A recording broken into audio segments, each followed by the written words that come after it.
bossing, kayo po ba mga bossing ko isa sa mga mahilig sa mga pampaswerte? Asya mga bossing ko, mangyari lamang po ay kayo po ay tumawag sa 0948-788-9806 Palawan Express, Joel Agrimana, Mr. ko po yan. At ang tanging contact number po namin dyan ay 0948-788-9806. Ngayon po mga bossing, ito na po ang ating lucky jar. Ito po mga bossing ko ay isa sa mga very powerful na pang-attract ng swerte ng buong isang taon mga bossing.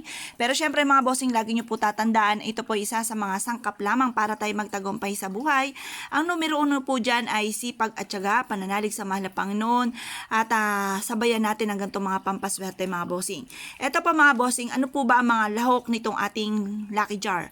Ito po mga bossing ko ay meron pong rosemary. Ang rosemary, mabisang proteksyon, at ito po ay for abundance, for success. Tapos may munggo po tayo. Ang munggo, mabilis sa solusyon sa mga problema pinagdadaanan.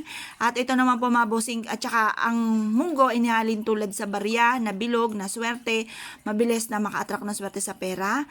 Tapos itong ating shell, ito po ay for abundance. Tapos yung beans po natin, for abundance din po siya. Tapos itong ating orange, ang orange po natin for success and for abundance din po siya, at pantaboy nga po ng malas. Tapos meron din po siyang nutmeg. Ang nutmeg, kung ikaw ay mananaya, nais mo magwagi na limpak-limpak na salapi, kailangan nyo rin po ng nutmeg. Ito naman po mga bossing ko, yung sunflower po natin. Ito po isa sa mga for happiness and for success din. Tapos, meron din po siyang rose for love and for happiness. Tapos, meron din po siya dito na, ito nga po yung shell po natin. Tapos, ano pa ba? Meron po rin siyang dahon ng laurel. Ang dahon ng laurel, isa sa mga proven na napakaswerte. Blockbuster na pinaniniwala ang isa sa mga very powerful na pampaswerte. Yan. Meron din po siyang star anise. Ang star anise, ito po siya. Yan po ay for love and for happiness din. Tapos, may black eyed peas siya. Tapos, meron din po siyang, ang black eyed peas, beans din po siya. Swerte po siya sa pangkalahatan. Mabilis sa solusyon sa mga problema. Tapos, meron po siya dito na wishing paper. Ayan, magwi-wish ka lamang, inipit po siya dito. Mag-wish ka lamang na mula sa puso na lahat ng nais ninyo na makamit, at ito po mga bossing ko ay ipasok nyo po dito muli sa ating jar. Tapos mag-wish po kayo na sa pamamagitan nito tuloy-tuloy ang pasok ng swerte. Ito po mga bossing ko, meron din po dito na napansin ko kanina. Meron din po siyang clove. Ang clove is for happiness and for success. Kumbaga ito po ay siksik, liglig at umaapaw. Napakaraming biyaya ang darating po sa atin. Basta naniwala ka, sipag at syaga, buong isang taon ng 2022, mas magiging magaan sa inyo ang pasok ng swerte, lalo na sa pera. Ayan po siya mga bossing. Ngayon po mga bossing, basta tanggalin nyo lahat ng ribbon na ito pag dumating sa inyo. Sa umaga nyo ito gagawin. Harap ka sa may silangan. Pero gawin nyo po ito sa mga December, ano na po siya, mga December 25, yung bago pagsalubong ng 2022 mga bossing. Tapos, pagka tinanggal nyo na po siya, mag-wish ka po doon sa wishing paper natin, back to back, lahat na itodo-todo nyo na. Pagtapos, pasok nyo po muli siya, ibulong nyo sa loob ng botelya. Pagtapos nyo po ibulong lahat ng pangarap, isarado nyo po muli ang botelya, ibalik po natin itong ating ribbon. Pagtapos, habang binabalik natin to, lahat ng ating mga kahilingan, ay paulit-ulitin nyo pong i-wish. Ganun din po mga bossing ko, ito naman to, mabulaklak na kahoy. Ito po ay for abundance and for happiness. Tapos, ito naman po mga bossing ay matang bato. Ang matang bato, ito po ay mabisang protection para hindi kayo malasin sa buhay. Tuloy-tuloy ang pasok po ng swerte. Tapos, ito naman po ang ating bagwa. Ang bagwa, mabisang pantaboy ng mga kamalasan. Tapos, ito naman, kung ikaw isa sa mga mananaya, meron tayong ladybug. Ito po ay for, ano po ito, yung magandang kapalaran na naghihintay. Walang humpay na pasok ng swerte. Itong balls po natin ang number 8. Tapos, green for money. Tapos, ito po mga bossing ko, maganda po ito.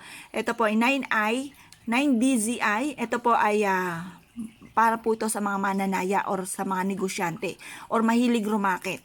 Ito naman po mga bossing ko ay may crystal po siya, nagtataboy ng malas. Ito po yung ating money bar for money, green for money. Tapos, ito naman po mga bossing, black obsidian para hindi ka malasin. Itong green for money rin po siya. Tapos, ito naman po mga bossing ko ang mutya ng ating sibuyas, ay ng ating bawang para tuloy-tuloy ang pasok ng swerte at mawala ng mga kamalasan po natin.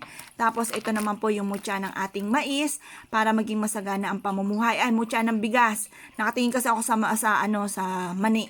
Ngayon po mga bossing, ito yung mutya ng ating bigas para maging masagana ang pamumuhay. Mutya ng saging para magaan ang daloy ng swerte sa pera. Tapos, ito naman po yung mutya ng ating mani for abundance, for prosperity. Tapos, meron din po tayo dito mutya naman ng ating anyog.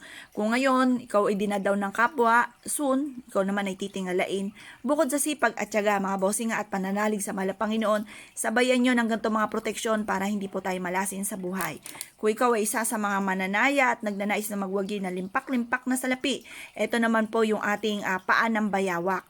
Ito naman po mga bossing ko ang mutya ng ating linta para humigop ng maraming swerte. Pangkalahatang swerte. Ito, tsunaming swerte ang darating sa inyong magnet at ito nga po ating mutya ng ipo-ipo mga bossing.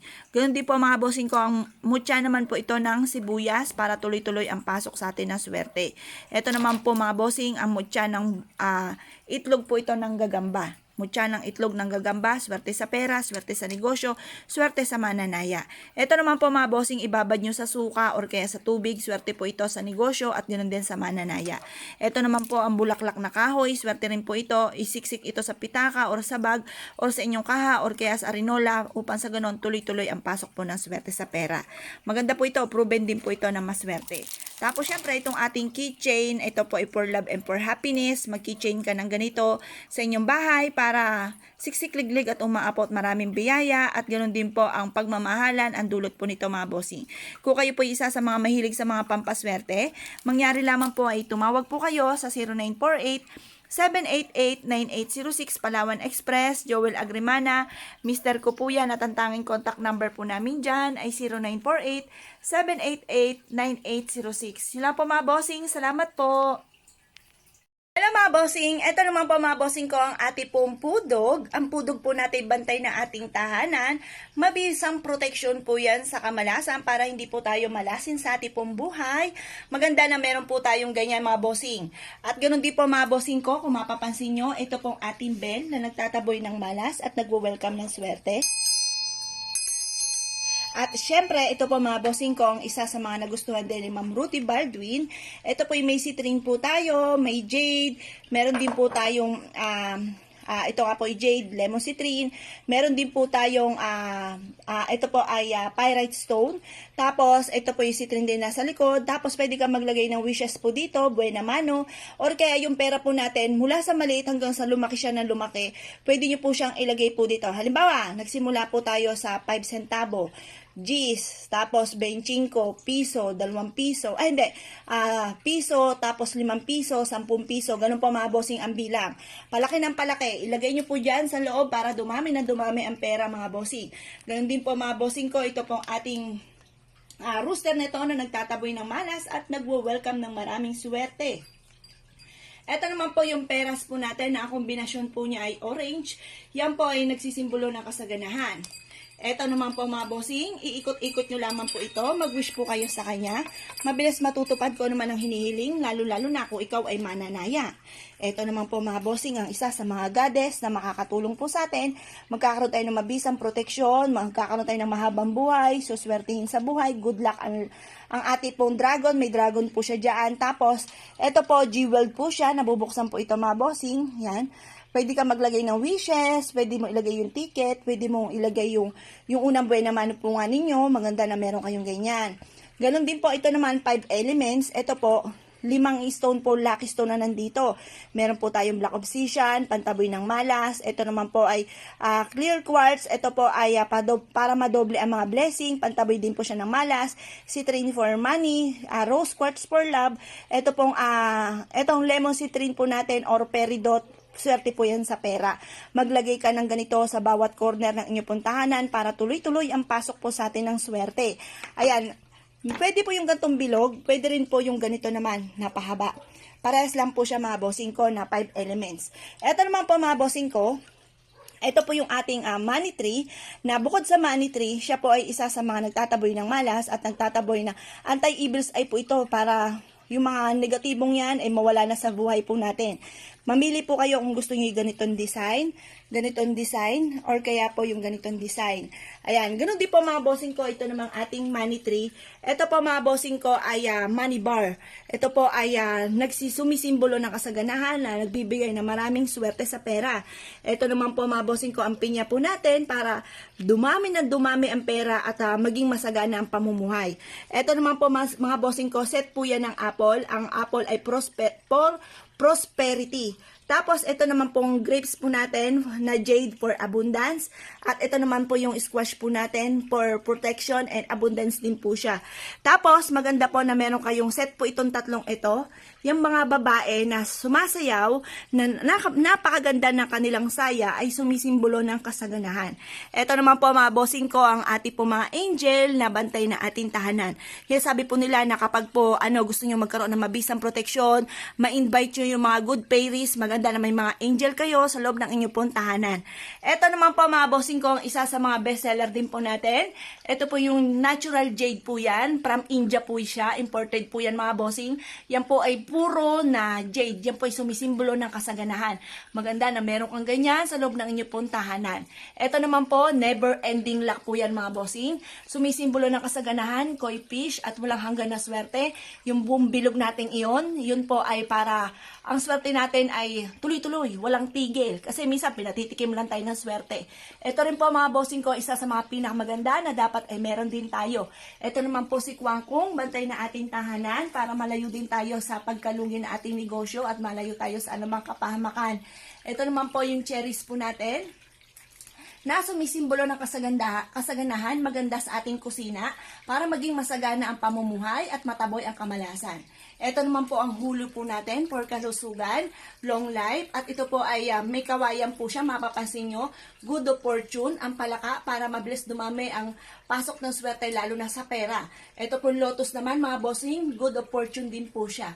Ganon din po ang ating pong arwana na napapalibutan ng mga lucky coin, sumisimbolo ng kasaganahan, at siya po ay mapapansin nyo, nakatungtong po siya mga bossing ko sa tubig. Tubig is wealth. Yan po mga bossing ko, yung tatak na yan mga bossing, yan po yung mga kolektor ang mga bumibili po niyan. Ganon din po mga bossing ko, ito pong ating jade na kabayo para mabilis ang takbo ng magandang kapalaran. Ganon din po ang kabayong itim na ito para ikaw ay laging nangunguna sa lahat ng bagay. Maganda na meron kang ganyan. Mamimili lang po kayo. Yung nasa likod naman po na green na kabayo, malaki po siya. Yan, mamili po kayo kung anong sizes ang gusto po ninyo mga bossing. Ito naman po si Buddha. Kung kayo makakita ng ganyang Buddha, kasaganahan ang dulot niyan. Alam niyo po ba, yung mga pagandahan na damit ng Buddha ay sumisimbolo po yan ng kasaganahan. Meron din po mga bossing ko ang ruyi. Ay ruyi pong ito mga bossing. Ito po ay for wealth. Tagumpay po yan sa buhay. Mabilis na tagumpay sa buhay. At continuous luck para tuloy-tuloy ang pasok ng swerte. Ito naman po ang napakakisig na kabayo po natin na sumisimbolo rin ng kasaganahan at mabilis na pagtakbo ng magandang kapalaran. At ganoon din po yung citrine sa likod po niya, napakaganda. 8 kabayo po yan na nananakbo. Yan po isa sa mga pinakamaganda na dapat ay meron tayo sa loob na ating tahanan. Ang patakbo po niya lagi ay paloob mga bossing. Citrine po yan for money at nagtataboy po yan ng malas. Ang